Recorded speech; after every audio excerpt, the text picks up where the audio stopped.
የቢዝነስ መረጃዎች የሚቀርቡበት ጊዜ ላይ ደርሰናል። ቤተልሔም ሞገስ መረጃዎችን ልታጋራን እዚሁ ተገኝታለች። ቤቲ እንደምን አለሽ? ሰላማዊ እንደምን ዋልክ? ደህና ነኝ። መልካም ቆይታ። አመሰግናለሁ።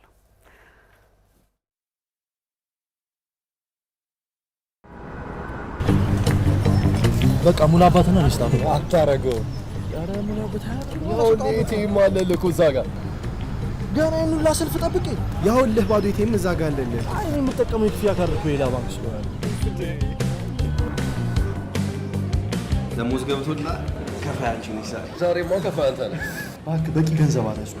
ፖስ ማሽን አለ ወይ ከፋ የዚህ ባንክ ክፍያ ካርድ አላስኩት። ሰበበኝ። ኧረ እባክህ ተው። ሁሉም የክፍያ ካርድ በሁሉም ፖስ ማሽን ላይ ይሰራል።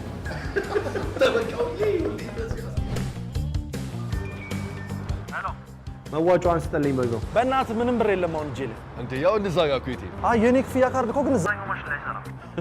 ሰበቡ እሱ እኮ ድሮ ቀረ።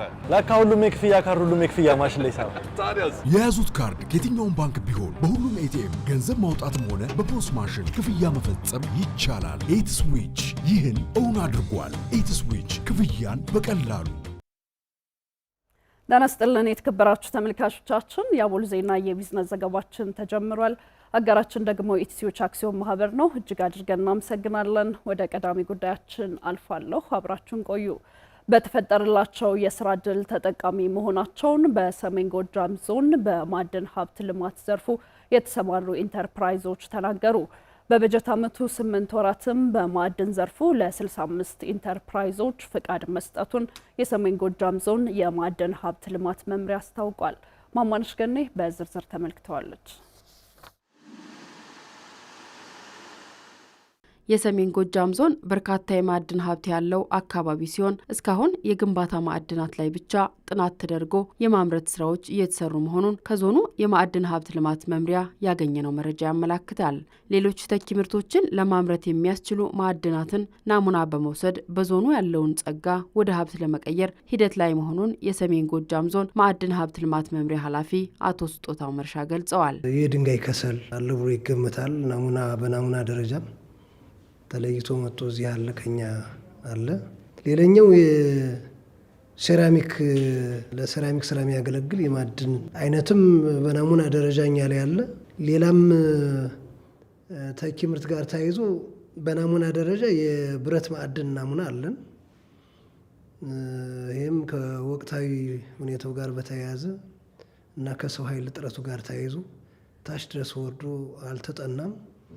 ናሙናዎችን ግን እጃችን ድረስ ለማስገባት ጥረት ተደርጓል ማለት ነው። በበጀት ዓመቱ 8 ወራት ለ65 ኢንተርፕራይዞች ፍቃድ መሰጠቱንና የስራ ዕድል ፈጠራው ላይም የተሻለ እንቅስቃሴ መኖሩን መምሪያ ኃላፊው ያነሳሉ። በበጀት ዓመቱ 151 ፍቃድ እንሰጣለን ብለን እቅድ ይዘናል።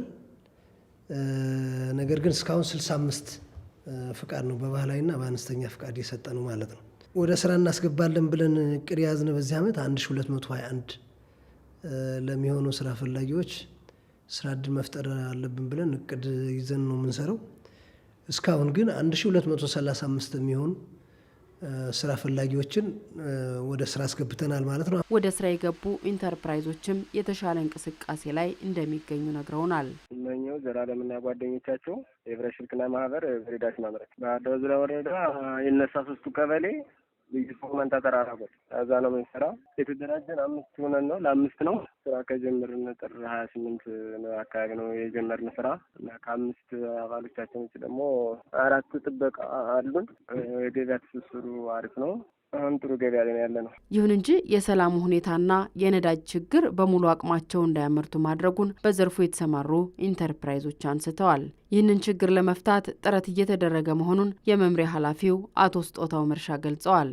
ጸጥታው ጋር ተያይዞ ያላቸውን ችግር ከጸጥታ መዋቅሩ ጋር ለመነጋገር ጥረት እያደረግን ነው። ነዳጅ ጋር ያለውን ችግር በክልል ደረጃ ተሄዶ የሚፈታው ነገር እንዲፈታ፣ በዞን ደረጃ የምንችለውን ደግሞ ከዞን ንግድ እና ገበያ ልማት መምሪያ ጋር በመገናኘት ነዳጅ የሚያገኙበት መንገድ መመቻቸት መቻል አለበት ሚለውን ተነጋግረናል። እንግዲህ በዚህ መንገድ እንፈታለን ብለን ያሰብነን። በበጀት ዓመቱ የተፈጠረው የስራ ዕድል አበረታች ነው ያሉት መምሪያ ኃላፊው በቀጣይ ፈቃድ የወሰዱ ባለሀብቶች በሙሉ አቅማቸው እንዲያመርቱና የገበያ ትስስር እንዲፈጠር በቅንጅት እንሰራለን ብለዋል። ተኪ ምርትን በማምረት 60 ሚሊዮን ዶላር የውጭ ምንዛሬን ማስቀረት ኢትዮጵያ ታምርት እኛ ምንሸምት የንቅናቄ መርሃ ግብር ማጠቃለያ በጎንደር ከተማ ተካሂዷል። ደስታ ካሳ ተጨማሪ ዘገባ አለው።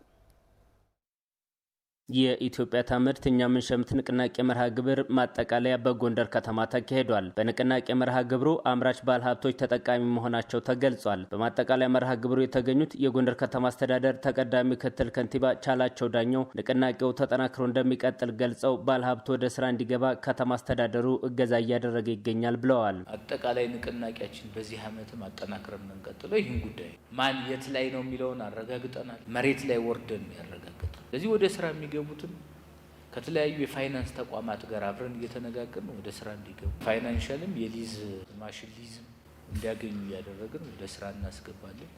አጥሮ መያዝ አይቻልም። ቦታ ተበድሮብን መሄድ አይቻልም። የኢትዮጵያ ታምርት እኛ ምንሸምት ንቅናቄ አምራቾች ወደ ምርት እንዲገቡ ስለማድረጉ የገለጹት ደግሞ በምክትል ከንቲባ ማዕረግ የጎንደር ከተማ አስተዳደር ኢንዱስትሪና ኢንቨስትመንት መምሪያ ኃላፊ ግርማይ ልጅ አለም ናቸው። በኢትዮጵያ ታምርት ንቅናቄ የተመረቱ ምርቶችን ኤክስፖርት በማድረግ ሊወጣ የነበረን የውጭ ምንዛሬ ማስቀረት መቻሉንም ጠቁመዋል። ወደ 31 ሺህ የሚጠጋ ቶን ኤክስፖርት ተደርጓል።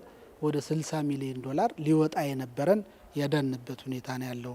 2444 የሚጠጉ ደግሞ ወጣቶች ቋሚ የስራ ዕድል ለመፍጠር ጥረት አድርገናል፣ በአገልግሎትም በከተማ ግብርናውም። ስለዚህ በዚህ መንገድ የኢትዮጵያ ታምርት ንቅናቄዎቹ መሻሻል እያመጡልን ነው። የኢትዮጵያ ታምርት እኛ ምንሸምት ንቅናቄ መርሃ ግብር አምራቾች ምርታቸውን በማስተዋወቅ ከፍተኛ ሽያጭ እንዲያገኙ ማድረጉን በመድረኩ የተገኙ አምራቾች ተናግረዋል። ጽዮን ይመር ባላለ የመጣሁት ካፕቶ ፓርኮ ጋርመንት ነው። እንግዲህ ኢትዮጵያ ታምርት እኛ ምንሸምት የሚለው ፕሮግራም ለኛ የጠቀመን ነገር ምንድነው? ምርታችን ለማህበረሰቡ እንድናስተዋውቅ አግዞናል።